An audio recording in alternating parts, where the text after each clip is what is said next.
वंदे मातरम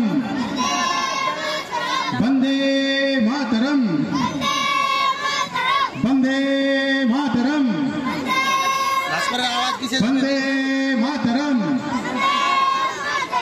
वंदे मातरम वंदे मातरम।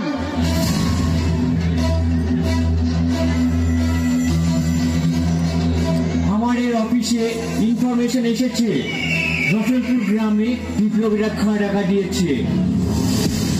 আজকে আমরা রতনপুর গ্রামে গিয়ে গ্রাম রেড করব। সেনা রেডি রাখতে হবে। স্যার সুভাষ খুব বাড়াবাড়ি করছে।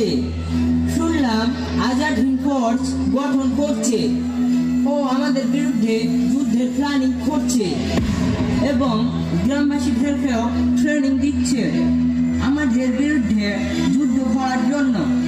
হ্যাঁ, আমার কাছেও ইনফরমেশন আছে। সুভাষকে গ্রেফতার করতে হবে, তাহলে আমার প্রমোশন হয়ে যাবে।